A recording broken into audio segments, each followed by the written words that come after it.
Hello, everyone. My name is Kimberly Calhoun. I'm one of the founders of Pod TV. We'd like to welcome you to Timeshare Solutions or Surrender with Irene Parker. Irene is taking on some of the toughest problems with timeshares and working with people and victims who have become victims of deceptive acts. And keep that in mind, that there is a difference. A lot of people buy timeshares and they're very happy with it. But just like anything in sales, sometimes you've got the wrong agent with the wrong incentive package for himself or herself. And there's some deceptive acts that occur. And it's not buyer's remorse that these people walk away with. They came to this place for a vacation to relax and enjoy themselves.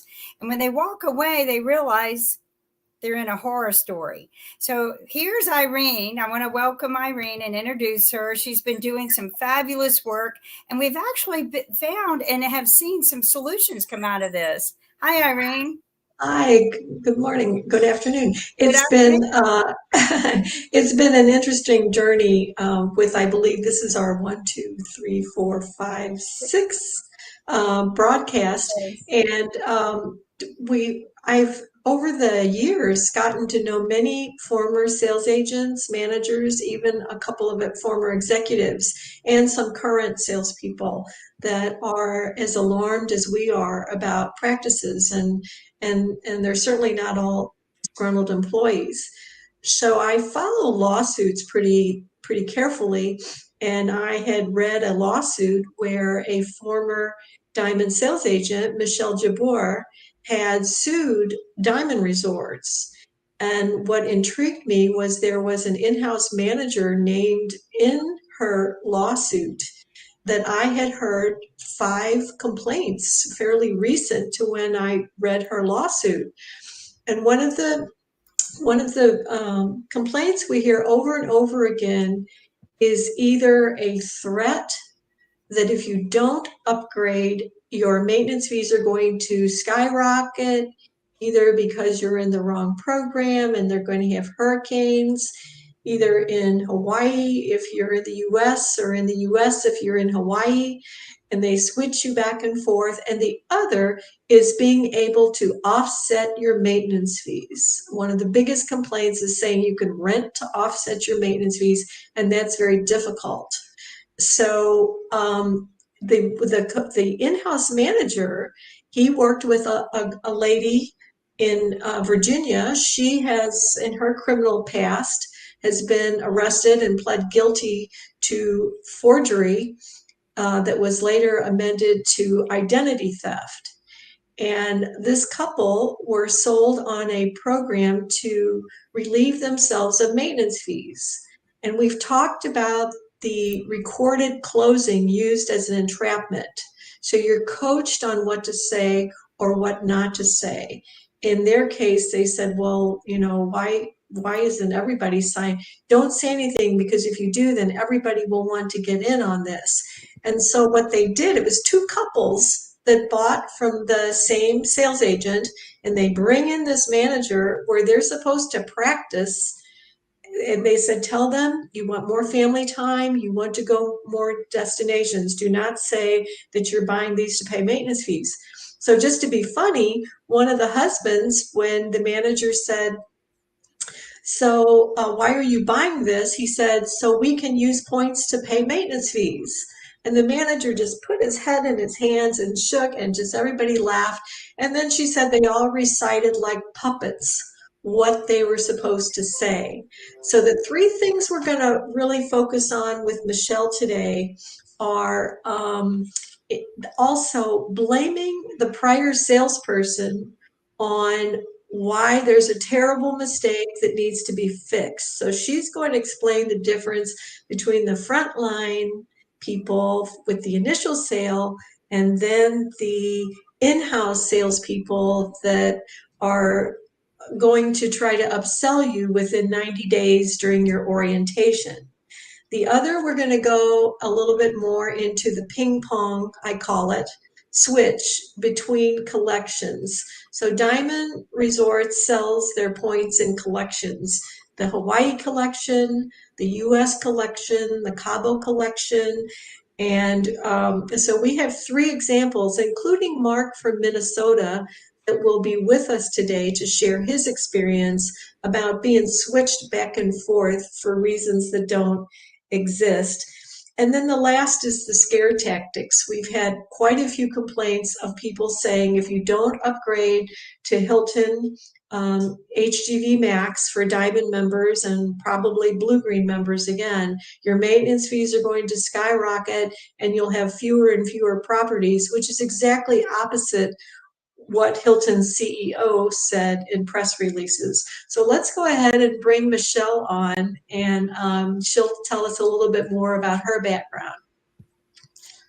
Hi, Michelle. And you just didn't work for Diamond Resorts and Hilton. And before we start, though, I'll go ahead and share that when I reached out, unmute your thing. Thank you. Yeah.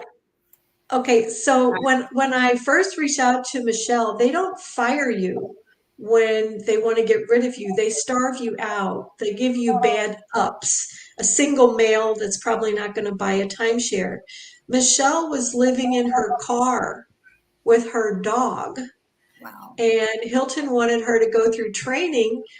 And I thought, well, that would be fascinating. She had no money. So I actually lent her $300 so she could go through Hilton training. And then I introduced her to another Florida sales agent that quit when she told me her team members, and I knew their criminal histories. 2 or 3 of them had very impressive criminal histories.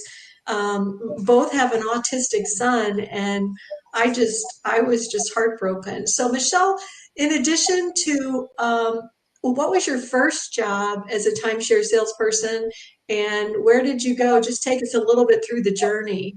Yeah, so my first job was in a ski resort in Virginia, and I worked there. That was more than a decade ago, and I went through the ranks there. I was frontline, and then I moved to in-house, and then I became a manager. And then I decided, you know what, it's time to see the world. And, one of my bosses once slapped an RCI book down on the table and told me that that was my employment Bible and that anyone would hire me. And so a group of us got together and we went to Hilton Head from there. And I sold for Palmyra and Spinnaker there as an independent contractor. And then I found my way to Diamond. And I had thought that I had just landed my dream job. I was so happy when I got there. And I'm the kind of leader that likes to start from the beginning whenever I do start a new venture. And so I started as a frontline rep. And then I was actually bumped up to the director of exchanger sales, and I ran that line.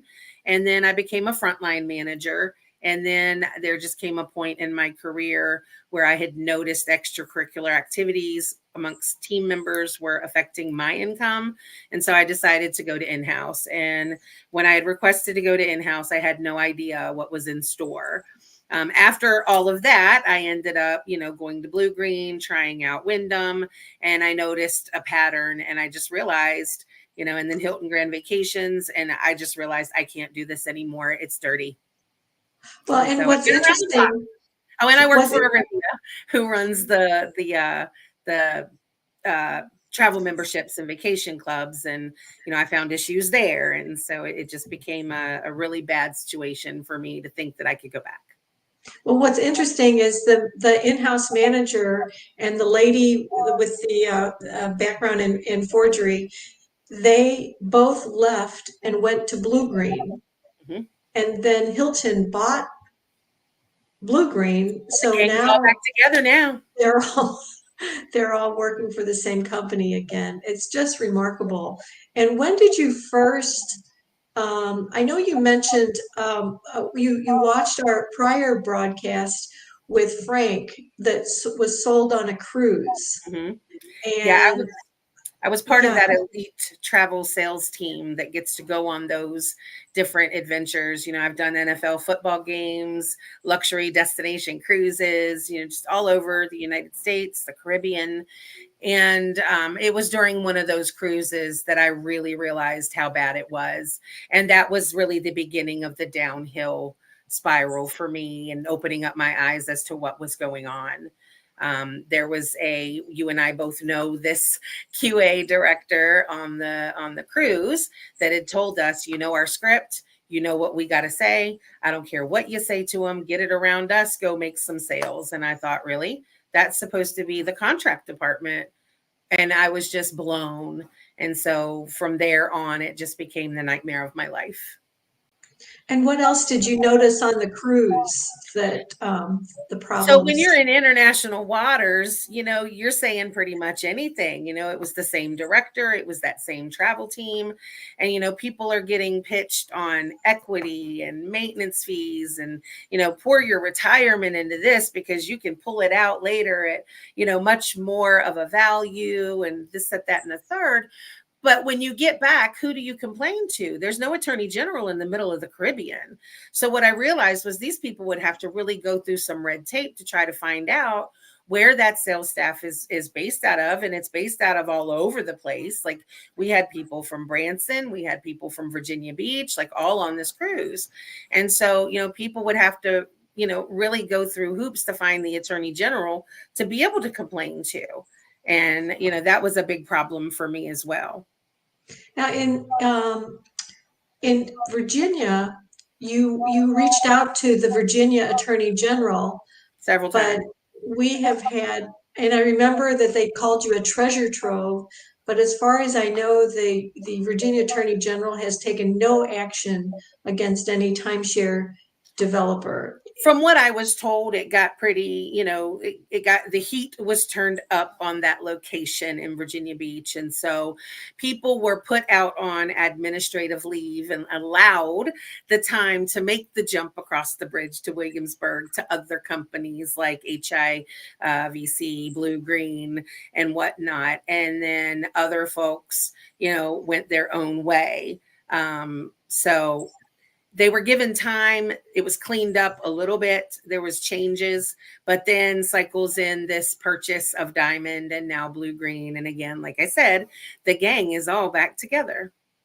Well, and it's there's a lot of confusion with the actual product of you thought you had, after filing a lawsuit and refusing to settle, you then were rehired by Hilton Grand Vacations, but were you selling Hilton deeds or were you selling Diamond points?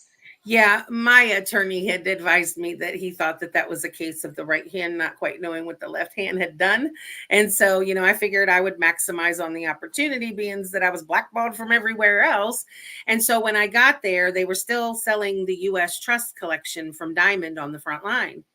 And I mean, I was behind the counter of the management desk. I seen the computer and it was, I saw the paperwork and it was the US Trust collection.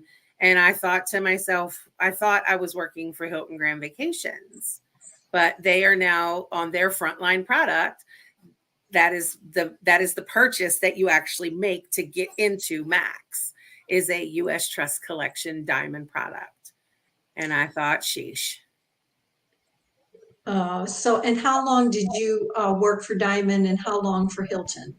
So I did not make it out of the training. I made it the 2 weeks for the training at Hilton. But when that QA came into that training class and basically let us know that they could get through the documents within about 18 minutes if there were no questions asked, because I think they said there was like 46 or something, 86 something pages of documents. I was blown that she was, one, in a director position still with Hilton Grand Vacations, and two, that she would be telling them again not to ask questions in the recorded closing.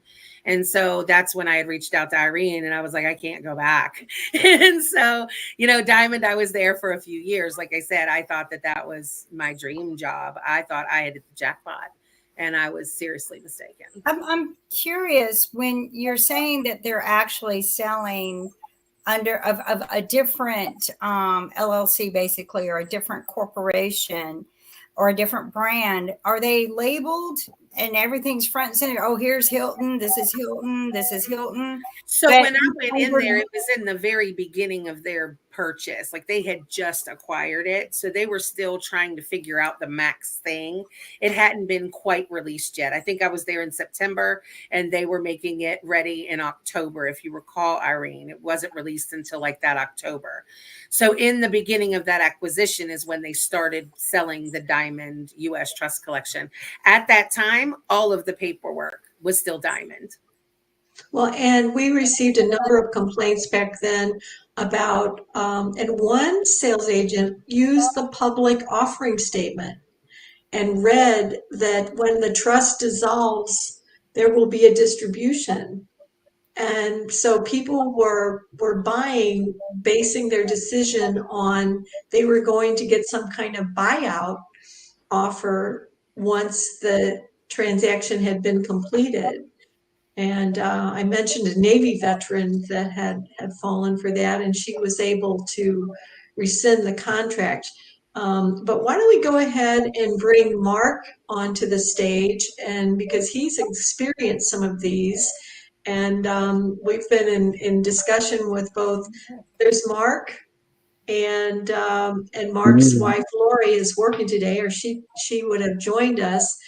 But there's a couple things that Michelle and I want to get to the bottom of with Mark, and that is that in 2019, Mark and his wife bought 5,000 diamond points for $9,475, which is $1.90 per point. 10 months later, they purchased an additional 16,000 US collection points for signed off on $146,000 or $9.74 per point.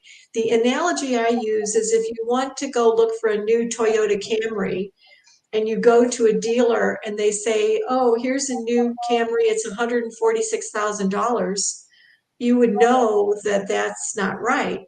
But with timeshare points, it's hard, but I don't see how it could be deemed even a little bit ethical to have the same points sold within 10 months for $1.90 and $9.74. So Mark, did you sign just electronically, sign here, sign here? I know you weren't with your wife on the first purchase, but start with how you reacted to her first purchase and how you ended up spending so much on a second one.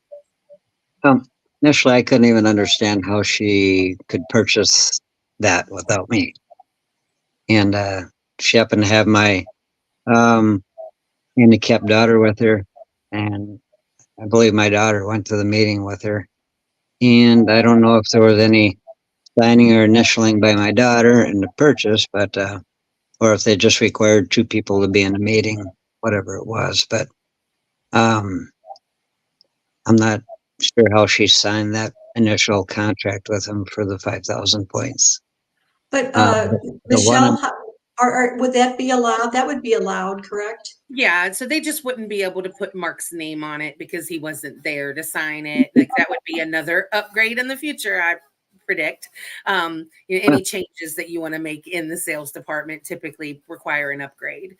And so they would have sold it to her alone in her name, and then later upgraded them to get his name put on it. And in your second purchase, did they show you a chart of prices? And do you remember anything about it being $9 a point? Not that I recall at all. No, because I kept trying to get dollar figures out of them. I'm trying to figure out what points were and what you used them for, and even after leaving that meeting, I still didn't even know what was going on with points. So, And then the third one, you were in Hawaii, I believe, on the third purchase.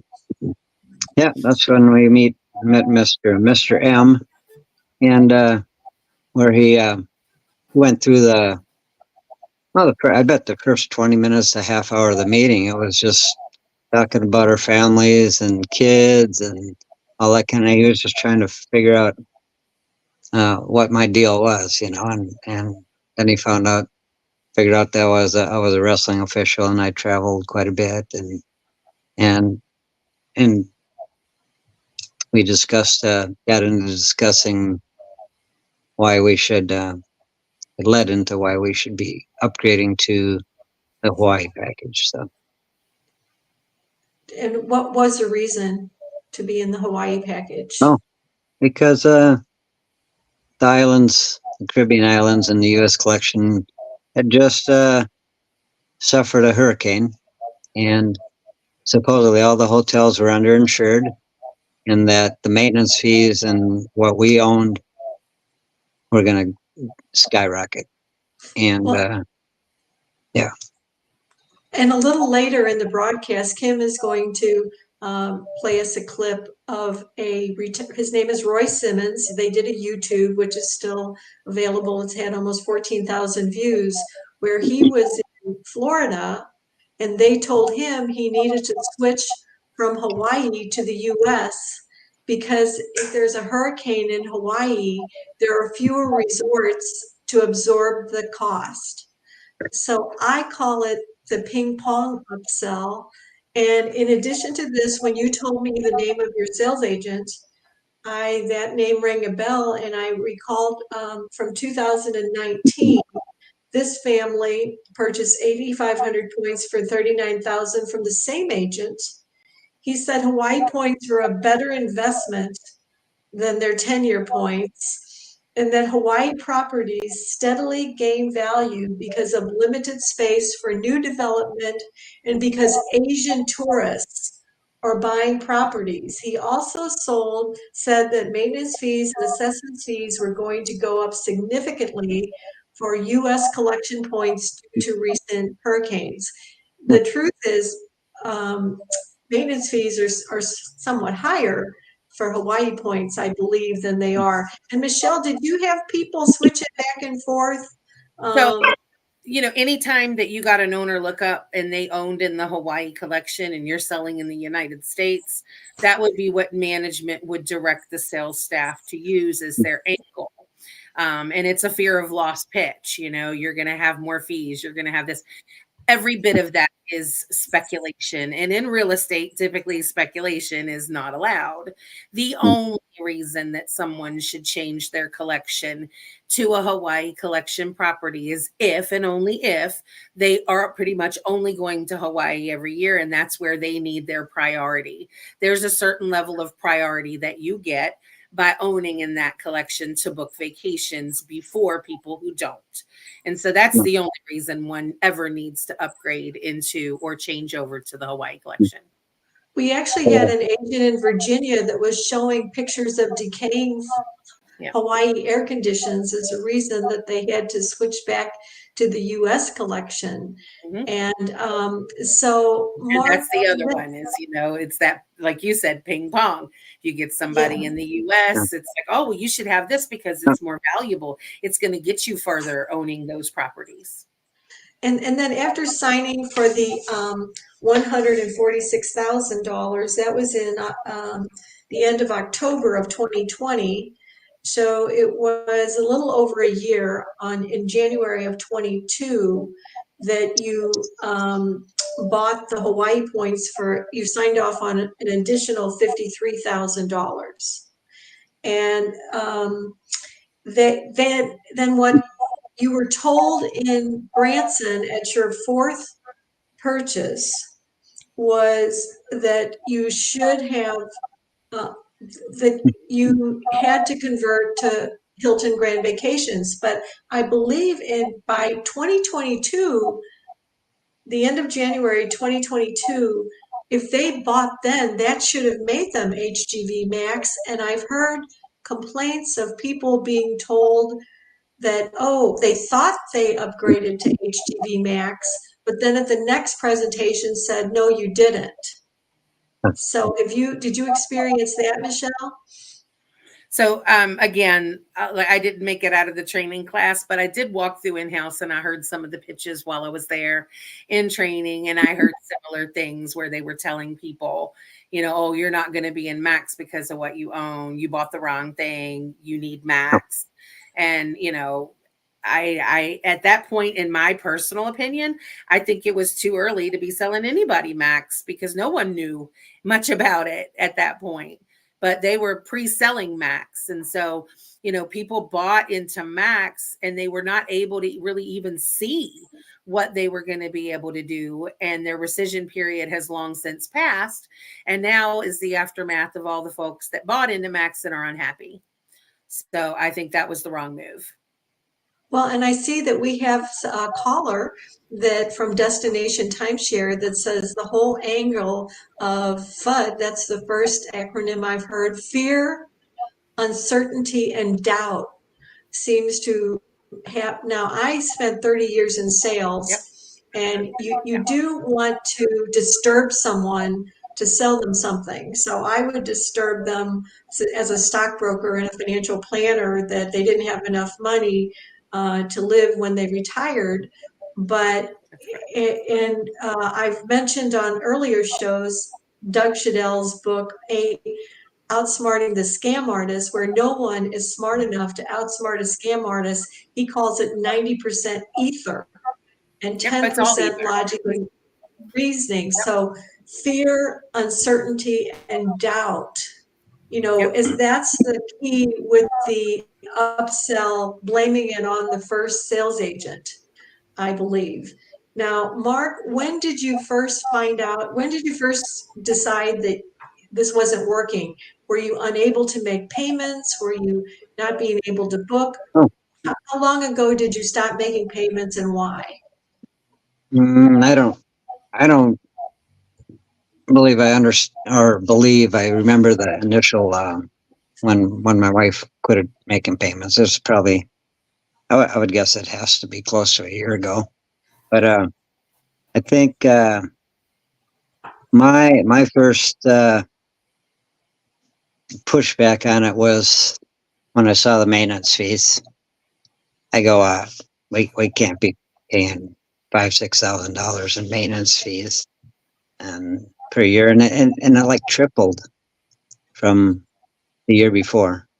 So we just got put on the elevator ride, and then just decided to just start pushing back and seeing what they were going to do. And then did you try to reach out to them to explain why you were not making payments? I believe Lori did that. I think she called them or whatever, and then and part of the big problem too was they had conned us into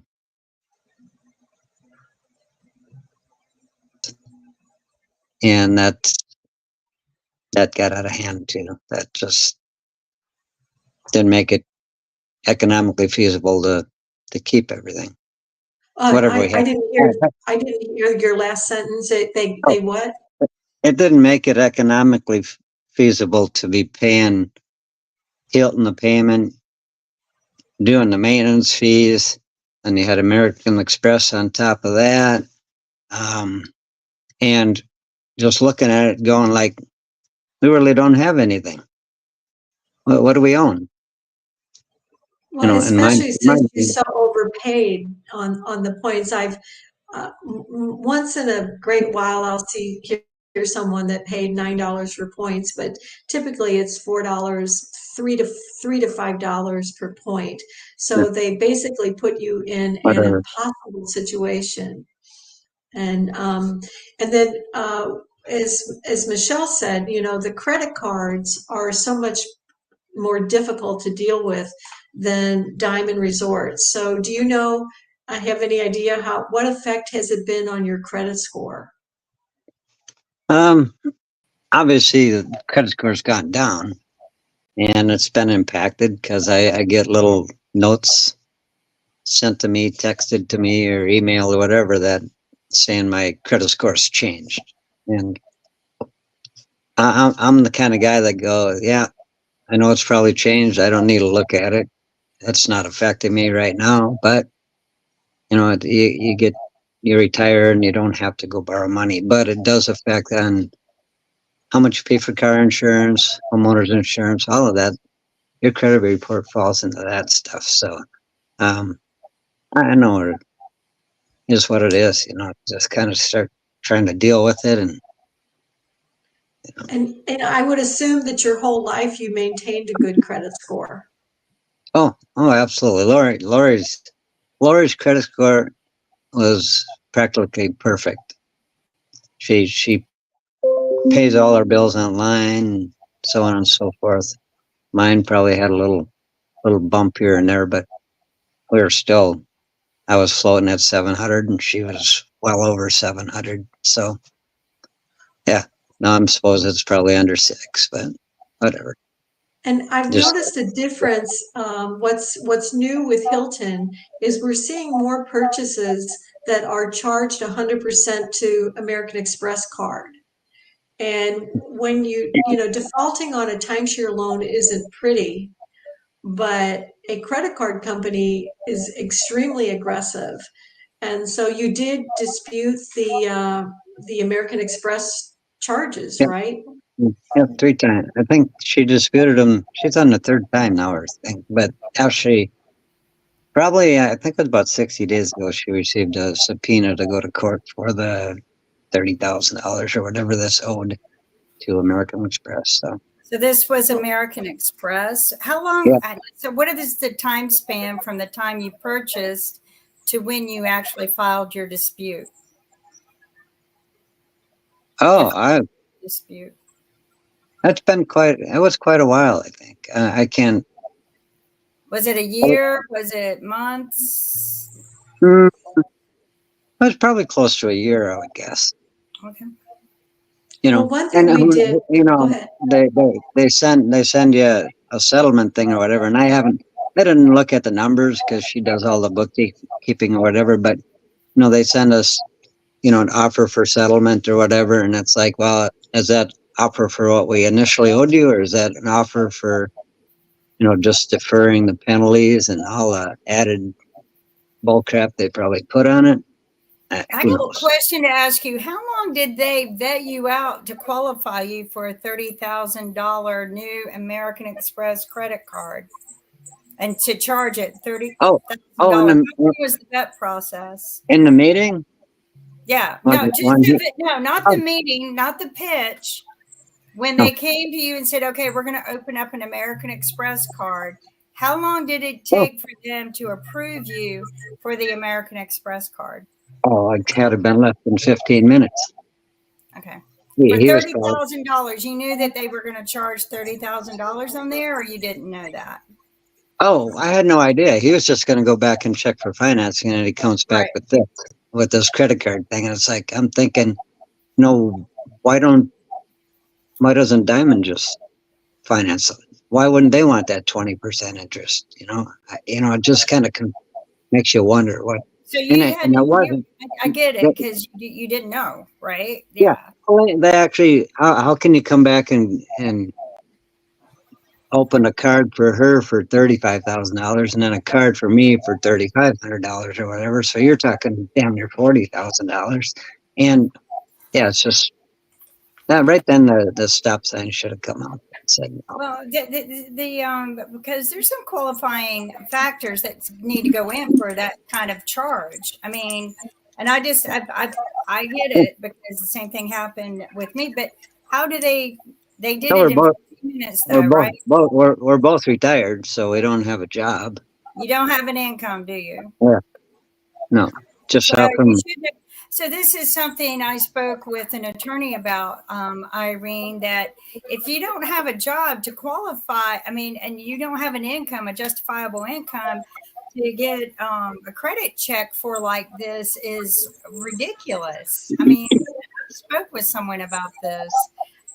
And We really should not have done that. I mean, I don't legally, I don't know where they're held, but I hope you win because this is crazy. when you fill out an application for a credit card, I think you do put your income on there, but there's no underwriting or verification. Michelle, is that correct? That's correct. They seen that there was two folks sitting there with the potential of great credit. When one of them got approved for $30,000, they knew that they would get paid more. It's the way that the sales commission structure is structured. If you get a 10% down payment, you're going to make less. If you get a 15 to 20% down payment, you're going to make more commission. You get a paid in full contract, you just secured your bonus and you just made top tier commission off that deal. So they were incentivized to push that American Express application, not tell them they were going to put the whole thing on there. And, Mark, Diamond did do their own financing on the other part of it when folks didn't get approved for the whole amount through, at that time, Barclay, but with Hilton Grand, it's now American Express. But what's noteworthy here is American Express also sits on the board of the ARDA. They're all in it together to maximize making money for the timeshare industry.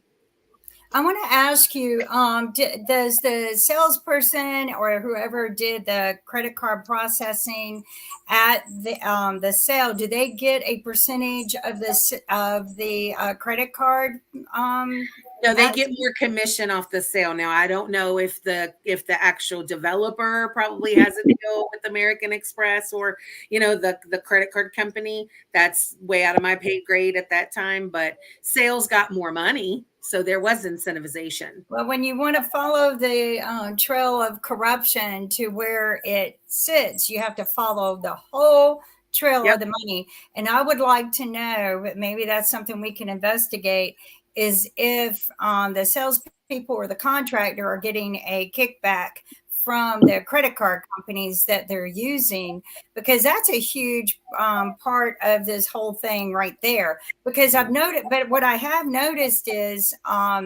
if you want to go to court or arbitrate the sale itself, they are not going to negotiate the part that went on the credit card. They will not. But that's something that you paid for 100%. You 100% paid that. That should be 100% refunded, but they consider that a partial payment. Yep. And they consider that still on payments. If you still owe money on it, they will not credit you. But if you pay it off, they definitely will not pay you back. But it's just such a crooked. Well, and the bad thing about it, is they're told, what, by putting it on the, credit card, they have better protections for you as a consumer. And that's not true. No, your better protection is with the mortgage. It is not with a credit card. And a credit card is supposed to be unsecured debt. And if you fail to pay it, it's not, but it doesn't. This one will hurt you really, really bad. Yes. So, that's a fight in itself. But I would like to know if they're getting a kickback on that sale. That would be interesting to find. Well, in timeshare, going back to what I'd said in the beginning, you've got marketing feeding Frontline. Frontline then sells other companies that sell travel memberships that belong to the ARDA too. And that's just a big marketing pool, sending people all around the United States, Caribbean, and Mexico. And so American Express is also another one. They have Privileges Travel. And so that's run by one of those companies that's with the ARDA that I worked with.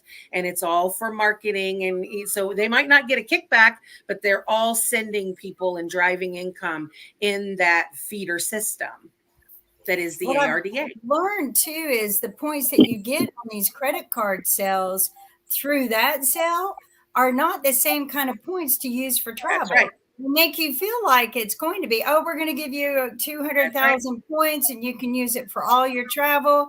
And then you try to use it and it's on the credit card.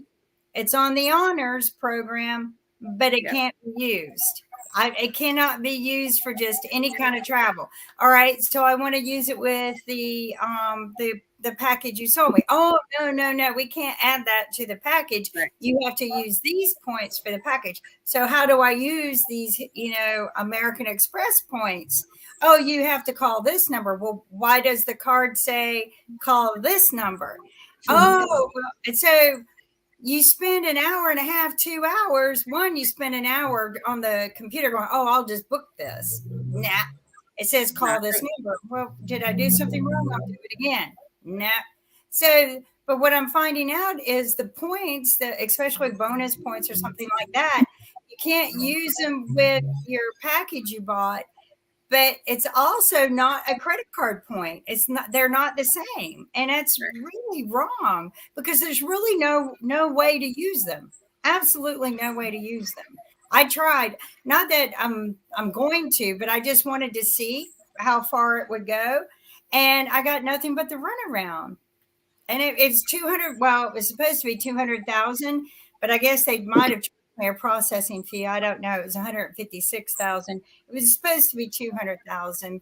They gave me an app to get discounted rates with my hotel every time I book. If I bought now, you get this app, and we're going to put it on your phone now so that you can use it. And you could have gotten this hotel room for $30 a night. You're downtown Chicago. Wow. Okay. So you do that because I travel a lot, and I go, and I was drunk. I was very, very intoxicated for 3 hours in a room, a hot room. I was probably coming off into a hangover intoxication. And with my sister, we both had drank considerable amount of money before we went in. But and of course the closer was, and we'll buy it back if you're not happy. But they put this app on my phone and showed me all of these discounted rates I can get in the hotel room and everything. Then they came back and put it on my phone, make sure it was there. Said my points would go, and they did. And so I kept calling the agent. Why can't I? And I would try to use it. It would never let me use it. And I found out later, like 9 months later, that it was a friends and family of Hilton app. They used their own app to lure me into this. Yep. They put it on my phone. I had their account number on there. I didn't know that. And I was wondering, why can't I ever use this? It came up for me many times, and I actually shot it just so I had proof of trying, to use it. And I would send it to the agent and go, look, I tried to use it, but it's not letting me use it. And he would go, oh, try this and this, and nothing would work. And I'm like, I'm too busy. I got to go. And then when another situation came up and kind of filed some complaints, that app came down. It's still on my phone, but the registration for it, I can no longer register into that same account anymore. They took it down. And that agent should have lost their job over that because that was the Hilton employee. Yeah. Your Hilton But are employee. they told to do this? Are they told to use their own and to lure people that way? No, Are they told? There are some managers who will allow sales reps to by any means necessary, and corporate allows it. Corporate's really good at turning a blind eye. That's how those CEOs become CEOs. That's the skill they've mastered, is turning a blind eye. Well, and then one thing we did do is I provided Mark with that similar, switch from collection to collection and the maintenance fee scare. And I provided that YouTube about the ping pong upsell, and American Express has given them 60 days to reinvestigate it. But one thing I want to, that Michelle and we were all talking about before we started the show, was you had made some comments about that were timely about the dangers of military people in active duty, the problems that they run into. If you could share that with us again, Michelle. Yeah, I mean, I come from a line of service members, my grandfather and so on and so forth. All of his brothers all served together. I have sold the military. And in my career, in my whistleblowing, what I had realized, because a couple of the people in my original complaint were military members, what I've come to realize is, I do not believe, as someone who has sold timeshare for over a decade, that the military should purchase or even be allowed to purchase timeshare. It doesn't work for them if they're active duty. Now, once they're out, that's a whole different story. But they risk their security clearances, they risk their livelihood by gambling with these developers and these mortgage loans. And so, in my professional expert opinion, I believe that the military should be prohibited from purchasing timeshare while they're active duty. They have resources. There's Armed Forces Vacation Club. Yes, Travel and Leisure Co. bought it out, but there's no presentation required, no maintenance fee, and they can access resorts. They do not need to purchase timeshare. It's dangerous for them. Well, and we have upcoming in April 18th, Steins versus Westgate, and this is a landmark case that not only am I planning to attend it in Atlanta, I pay my own expenses when I go to court. Taya, who was our very first guest, she is active duty Army, and she is going to be attending that as well, because it has to do with the morale and the readiness of our forces. It's frightening.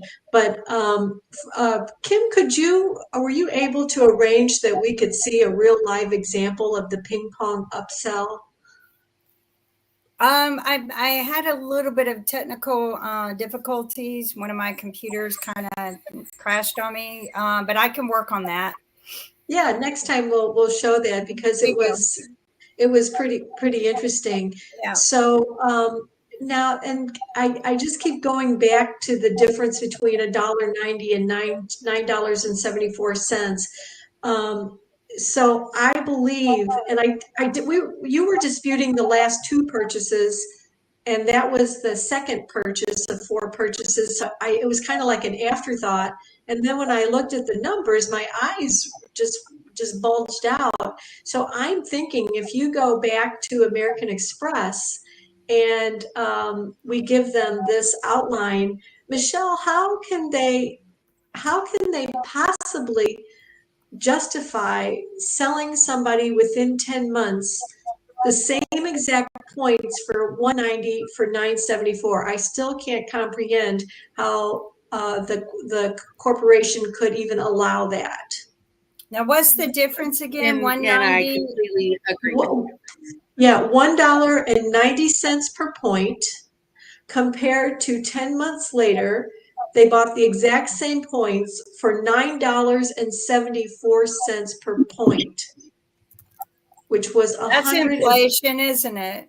Yeah, 146. So are they going to sell you back the other points you had for $9.40 per point? That's what I would have asked. But is it? Yeah, as I was explaining to Irene yesterday when we were, kind of just talking, these sales centers, they set a minimum amount of points at a minimum price per point that they're allowed to sell. And then there is a maximum, but the maximum for one contract is outrageous. I think it's like 75,000 or something like that. So, dollar amount, I mean, we've written $250,000 contracts before for points. There's really no limit as to the dollar per point. That they marked him up. They took completely advantage of them, in my personal opinion. They sold them at what the TPIT, the table sheet, the retail they claim. That first piece of paper that they bring you over that says, if you were to buy 10,000 points, it would be this much money, but we're going to get you a great deal today. And those great deals are mostly fluff as well. They don't have foreclosed points.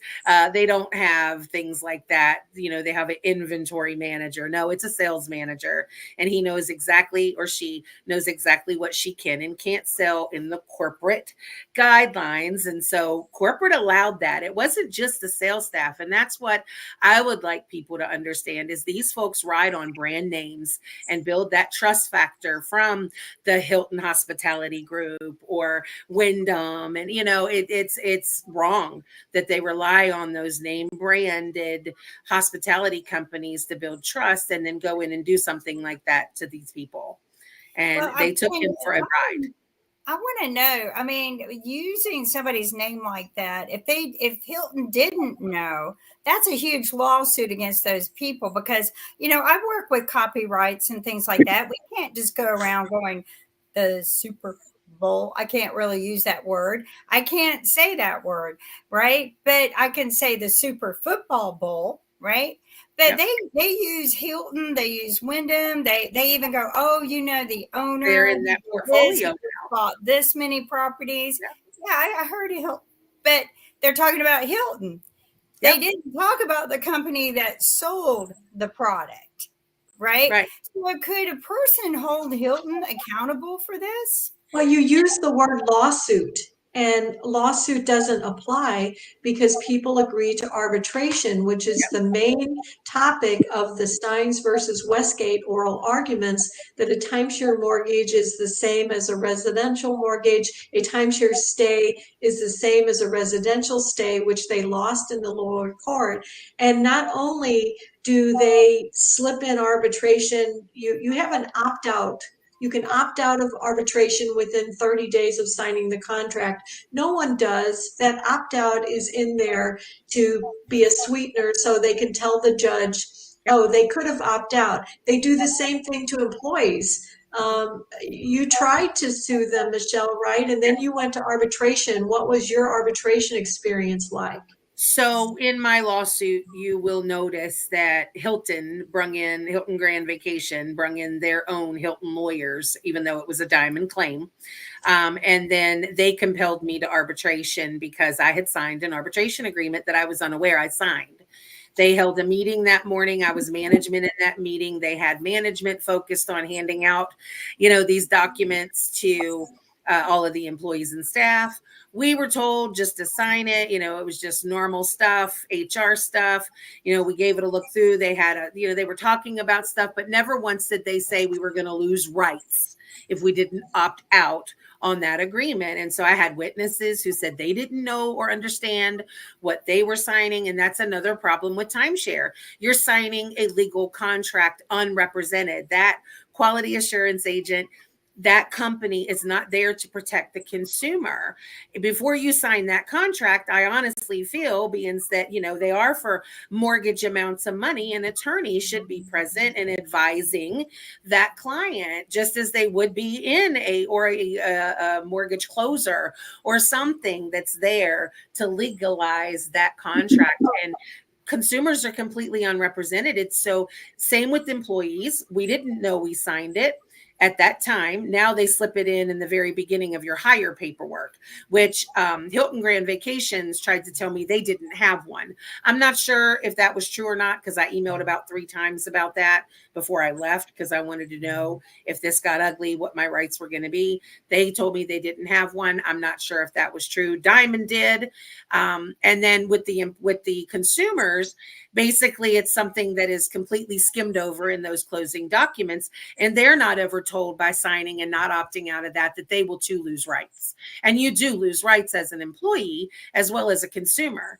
Had I been sexually abused during my tenure, I would have had to arbitrate that up until newer laws have come into place that are trying to combat that.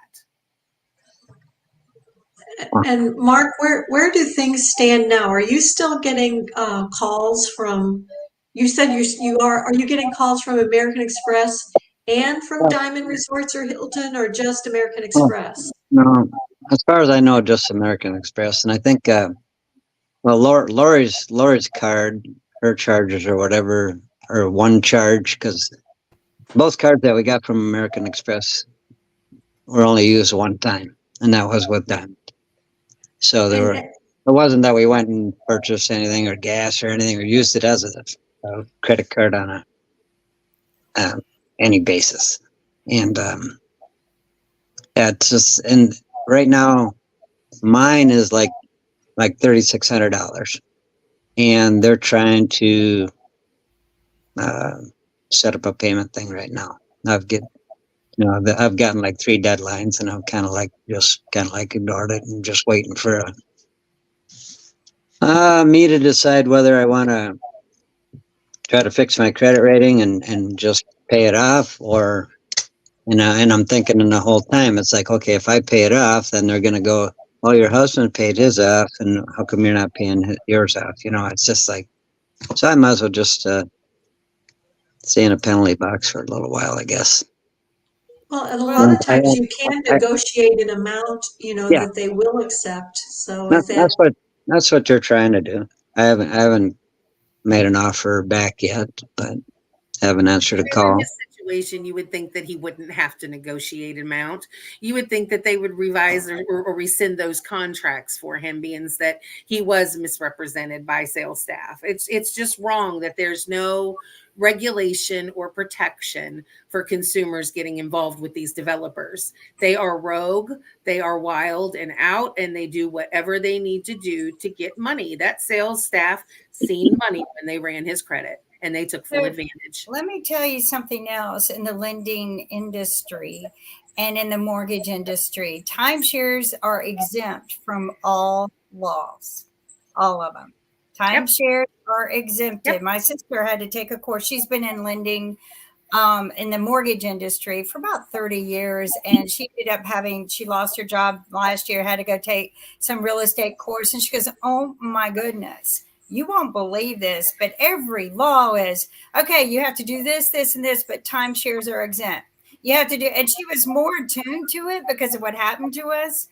And so she's like, they're exempt from all lending laws. They're exempt from all of the laws we have to abide by.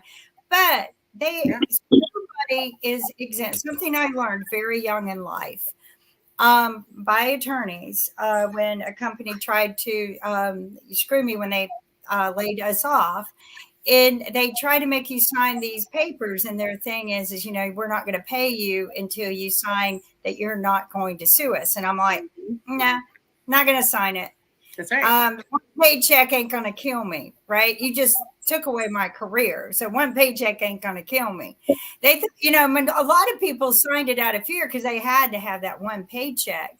But what I learned from an attorney is no one can make you waive your rights to sue before you have a right to sue, just like no one can make you to have arbitration if there's a criminal act involved.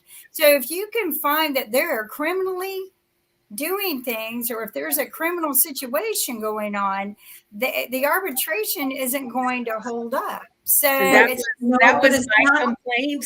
But unfortunately, when it comes to contract law, there are rules that protect them from it being criminal. Even though I think this is one of the biggest RICO schemes in United States history, 60 plus years, they've been ripping consumers off and making billions. This beats Ponzi. This actually, in the time that I have worked with Irene, I have concluded that this far exceeds MLM. Thank you. This far exceeds the upsells that got arrested, all the people who got arrested for doing upsells. And this exceeds any Ponzi scheme I have ever seen, because what's worst is the laws support it. The laws are not protecting the consumer, and every state attorney general should be taken to court for not making the laws protect the consumer. I agree. Well, and we have to end on a positive note. Yes, next week we have Jessica O'Daniel with Redbud Realty. That if you are going to buy a timeshare, it's very important to reach out to resale agents. And there's a very good a friend of mine that is in Hilton Resales. We had Sherida on here in Marriott Resales. Jessica's kind of like a general practitioner. If she's followed in her father's footprints of 30 years reselling timeshares. So it is, we want to emphasize again that timeshares are a great way to vacation for many, many people. Thank And the you. goal of this show is to just spread awareness and education and information, so you just take time to do your timeshare math. Because there are some good timeshare programs out there. So not all of them have victimized people, but there are a lot of people who have been, and the laws do not protect the consumer's rights. So hopefully we can change all that. Thank you everyone for joining us here on Pod TV. Is actually one of my favorite shows, Timeshares, Solutions, or Surrender. And we look forward to seeing you next week. Bring your questions, everyone. Take care. Thank you. Thank you.